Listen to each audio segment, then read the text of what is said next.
Welcome. My name is Brent Kenyock with Kingdom Narrative. Today I want to talk a little bit about separation of church and state, and I want you to be able to look at this and understand what I believe God's heart is, but even what our founding fathers were trying to communicate through the Constitution. This is what I believe, at least, because I think it's been hijacked. And I want to talk about two mindsets, and I want to explain so let me just go into this. So when you look at the founding fathers, I think what they, and having separation of church and state, what they didn't want was a theocracy. Now, what would be a theocracy? A theocracy is where the church was in charge of church, but they were also in charge of government in the sense of, the government of a nation, right?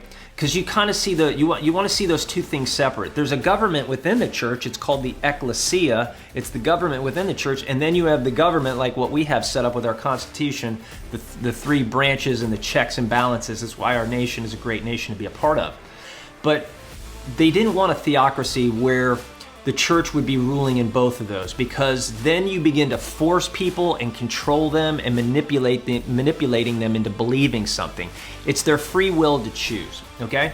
So that one went on. That's a good thing, right? I don't have any problems with that. That's a really good thing. God doesn't want to force, control, or manipulate. Let me just speak into that for a second. When we look at the Garden of Eden, why did God erect the tree of the knowledge of good and evil? The reason is this: God doesn't want to force, control, or manipulate you into believing in who He is. He gives you that freedom to choose, and He has to put Himself into a position where He could be wounded and hurt. Because when Adam and Eve ate of the tree, sin came into the world, and it broke relationship with God, and He got wounded. God got wounded in that, right? So the reality is simply, and we got wounded, but the reality in that is that He still has to give us that free choose to disobey Him, the free choice to disobey Him.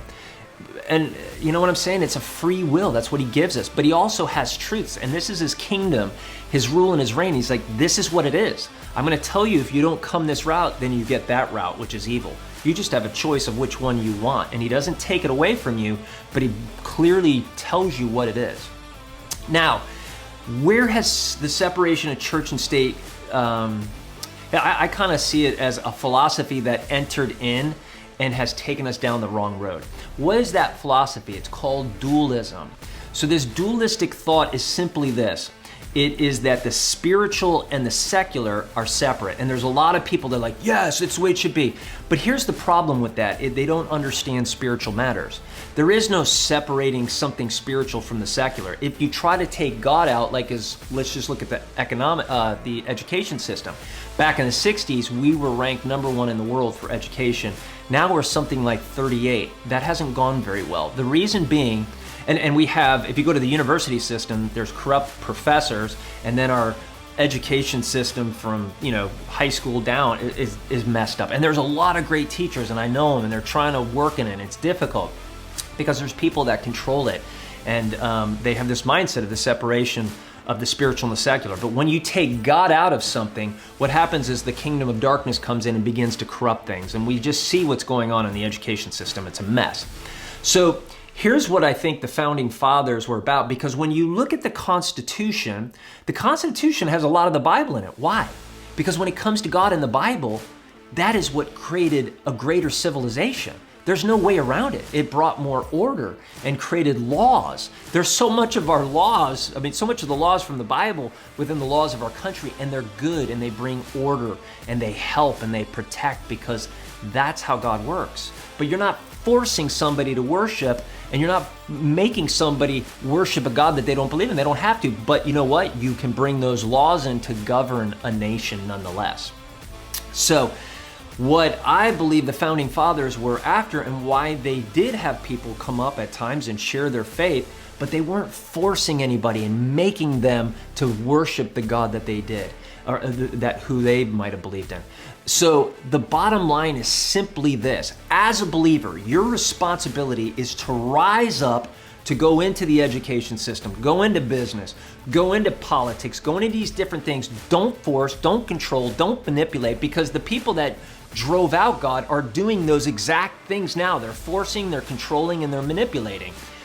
But what you do is you influence. You don't lord over people, you serve them and you influence. And that's the way you handle it. And we need to have discussions, because discussions help us to get to a point to where we understand what other people are, where they're coming from, right? Because they might believe in some sort of ideology or something, but they're just off the map a little bit, and you can help tweak it a little bit. And maybe you're off a little bit, and what they say, be like, oh, now I see this a little bit better. So that's why we have to have discussions.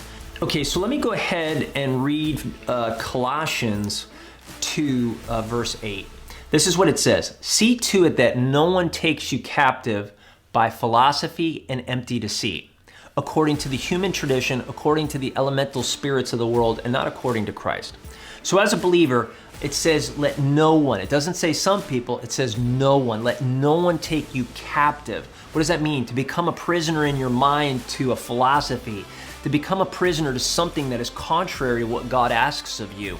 So be careful of that. Don't be taken captive by the philosophy and the empty deceit.